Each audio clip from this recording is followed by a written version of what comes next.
Yeah, couldn't you just argue that you're just comparing the success of these videos to other content doing those things back in the day? Educational content wasn't getting millions of views. Yeah, I mean, there's, I guess if you want to go back to like really old content, like Sonic Hurricane. Do you remember that name? Oh, his combo videos. Yeah, and stuff, the Footsie's Handbook. And he had a Like- really well animated. He animated it so well too in his videos. Well, I'm talking about the OG like text. Text-based. Yeah, it's SRK a forum stuff. SRK forum. SRK level stuff. forum. Yeah, so like that is educational content as well, right? And back then, like when you're writing stuff, it's almost purely educational. Magazine stuff, you can kind of make it look nice, but like you're basically showing like your 5-hit combo with Guile. Yeah, standards for success are definitely. I mean, I guess you have to kind of measure what success means, and success is one of those things where there's stuff that you think it's kind of a subjective thing, but then like nobody will argue that like, okay, if I made like $1 million from one YouTube video about fighting games, like that's not, you would say, okay, that's a successful thing. But then when it gets to your goals and stuff, what you want to do with the content, when starting off with this kind of content, I remember it was just, I just wanted to showcase the Korean FGC, which was actually something we're going to work on some content soon. I might do that again, but originally it was like whatever kind of like revenue you got from it, it was kind of like a bonus thing, and that's how you usually start, right? It's and then you do the thing that you like and you think can be meaningful, and then eventually what happened with Korea Gaming was that what the heck? Anyone who looks at like old school Korea Gaming videos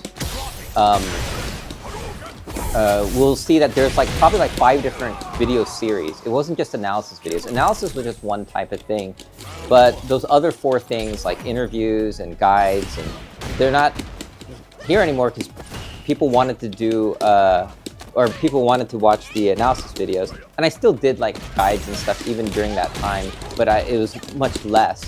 And so you kind of find out what resonates when you throw a lot of things at the wall, and so there is that. But I mean, I guess all the stuff that I've done, like I don't know, perhaps if Korea Gaming, like the arcade stream antics show was like a hit, probably would have made more of those episodes, right? You can like all the stuff that you do that are different, but at one point, yeah, you will notice like there's a certain type of content that that will resonate more. But then if that thing is something that you don't like to do, and then now you have to do that forever, I question the sustainability of that. So so godlike. Yeah, it's not only about the views, but it's also hard to ignore views. I mean, that was sick. It's easy to say, like views don't matter at all, and there's, but on some level, if you spent a certain amount of time, yeah, I'm sorry, man. But I mean, you have a long life lead. Comebacks never happen in Street Fighter, right? You'll be okay. Sorry, I'm like talking. Oh, I'm so godlike! I DP to dodge the impact. That was pretty sick, actually. Sorry, I'm like Clip talking that. and like. No, don't even worry about me. Okay, I'm gonna be hyped by myself. Okay, you hype them up. All right, we had a good match there.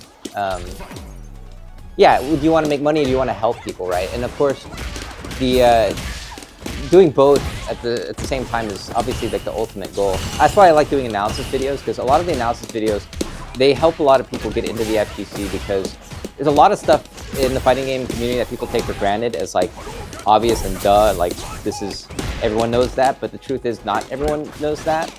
And so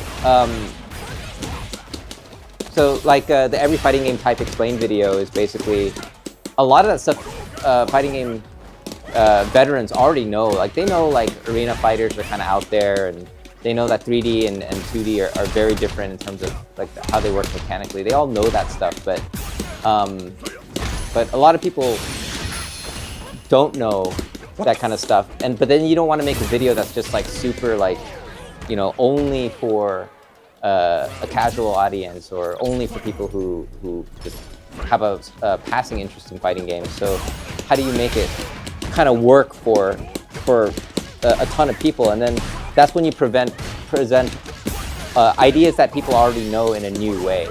And if you can, this is like the Vsauce thing with the you know, you can teach somebody about why the sky is blue in a million ways, but if you can find the right way to present it, then that was we have reactions, man. So yeah, I think presentation is a huge thing. It's not a zero-sum game between education and views or clicks or whatever.